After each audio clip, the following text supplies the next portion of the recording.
Hey guys, how's it going? Today we are getting ready to plant some potatoes in these grow bags that you see behind me right here. So these grow bags behind me are the brand Gardzen, Gardzen, and I just purchased these on my own. The company did not send these out to me, and I have never grown anything in grow bags before. So this should be an interesting learning curve for me. But I'm really excited to try to grow potatoes in these grow bags for a couple of reasons. First reason is that growing potatoes takes up a good bit of space for me, and the amount of potatoes that I want to grow just takes up way too much of my raised beds. It's like I don't want to devote an entire raised bed to just potatoes. I like to grow a lot of other things in my raised beds. So using these grow bags allows me to free up one of my raised beds for other things that I like to grow in those. Another thing that I love about these grow bags is the door on the front of them. So let me show you what I'm talking about. This is really cool because you can actually come in here and open up the bottom of your grow bag and harvest potatoes out of the bottom without ever disrupting the actual potato plant. So I could come in here and harvest potatoes out of the bottom, close it back up, and the potatoes that are smaller will just continue to grow in there and not disturb the plant from growing at all, which is something that is really cool to me. The biggest tomatoes form at the bottom of the plant first, so that's where you want to be harvesting if you're doing something like that. Or if you want to harvest like those sweet little new potatoes that you can buy from the grocery store, then you can just come in and harvest the little ones that are on the top or whatever you need, and you can just let the plant continue to grow. You don't have to pull it out, you don't have to dig it, you don't have to do anything. You just open the door and get some potatoes out. So these garden bags come in a set of 6, and they are 10-gallon size bags. And I bought 2 sets, so I have 12 bags altogether. So basically to do this, you just start out with a thin layer of soil at the bottom, maybe 3 or 4 inches of soil, and we're going to go ahead and just place our potatoes in there, and then you cover them over with another couple inches of soil. And as those potatoes start to grow, you're going to continue to mulch them up with more soil, and as those potato plants begin to grow, you're just going to continually add more soil on top, so that as they grow, they have more and more space to produce potatoes. Now, to get our potatoes ready for planting, there's a couple of things that you want to think about. First of all, if you're buying potatoes from, say, a local nursery or somewhere like that, you'll probably have little potatoes like this. These are little seed potatoes, and as you can see on there, there are these little things called eyes, these little bumps, and that's where your potato plants will grow from. So actually with potatoes, you can cut them and have multiple seed potatoes from one potato. All you want to do is make sure that each piece has one of these little eyes on it. As long as it has one of those eyes, that can be a piece of seed potato. Now you can also save potatoes from the year before that you grew as your own seed potatoes, which I did that and mine kind of got a little crazy.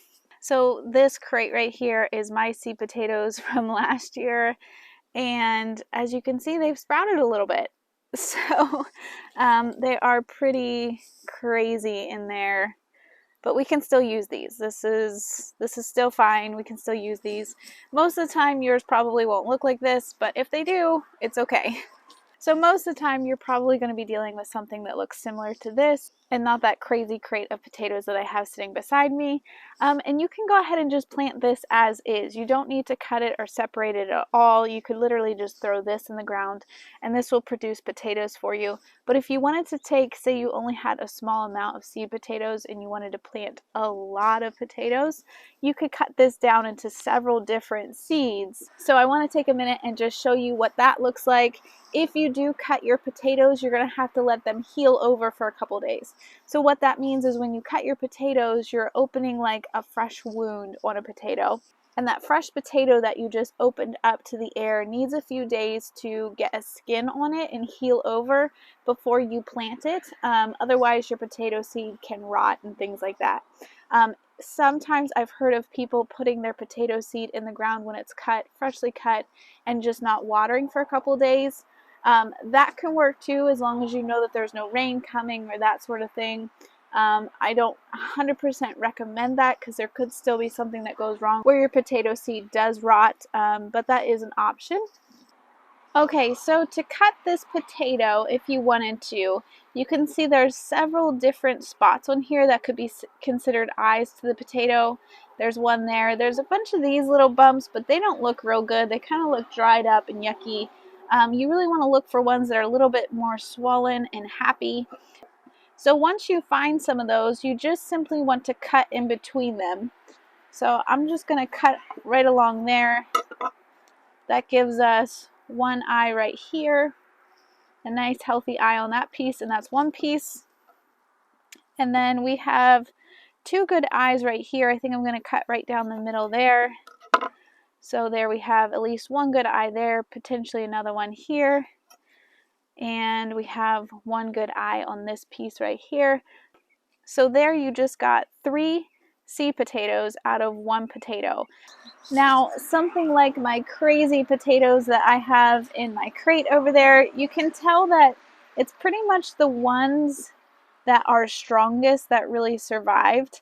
The rest of them just kind of died off and aren't doing anything. So I'll probably just plant this whole thing as is, and that's totally fine too. You can throw a whole potato really down in the dirt and it will produce potatoes for you. So to plant in these grow bags, I think what I'm going to do is put 4, maybe 5 seed potatoes in each bag, depending on the size of the potato. I just think that it would probably work good to cut it in the bag into like 4s, and then maybe a 5th one in the middle. That should work out pretty good. So let's plant some of these potatoes, and I'll show you kind of my process and what I'm going to do. Okay, so here we have our grow bag, and I have a couple of inches of soil in here, probably about 3 to 4 inches of soil down in here, and this is just a regular potting mix that I put in here from the store, just from our big box store, and I just have a nice layer down there. And what I'm going to do is I'm just going to take some of my potatoes, I'm going to kind of like cut this in 4s, and just put a potato in each quarter, like this.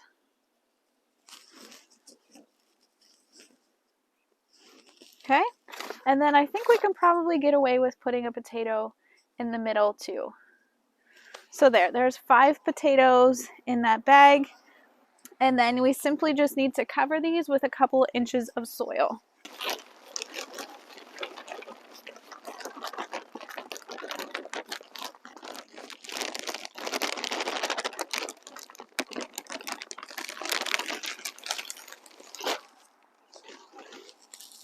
Okay, so there we go. We make sure that they're nice and covered, and that's all we need to do with these for now. Super simple.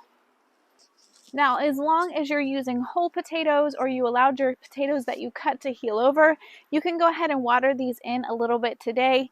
But then I really don't like to water mine again until I start to see some growth coming up from these. And I don't like them to be soaking, soppy wet. I just like to give them a little bit of moisture into the soil. So that's what we'll be doing today. If your soil's already pretty wet, which some of this got some good rainwater and some snow actually, some of it's pretty wet, but also the stuff that I'm putting on top is dry. So I'll just add a little bit of water to the soil, water them in a little bit today, and then let them go until I start to see some growth from them. Okay, so here is the next grow bag, and I want to add some of my crazy potatoes into this one and show you how I'm going to plant these, because they have such long shoots on them already. So we're just going to put these the same way we did with the other one, kind of splitting the bag into 4ths. Just like this. That guy has 3 growth points on him.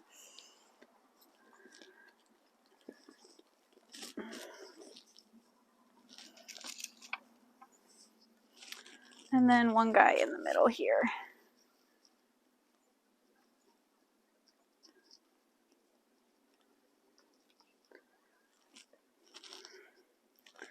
Now that kind of looks like a mess in there, but because these sprouts are already so long, I'm going to be filling this bag up a lot more than I did the other one. I'm probably going to be filling it up so that a good portion of the sprouts inside the bag get covered up.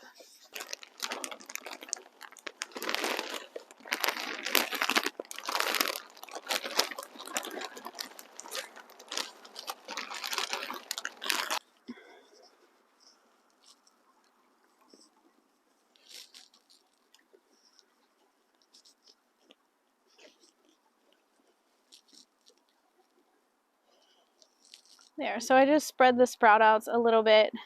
Don't really have to, but I just wanted to make sure they each have a little bit of room themselves.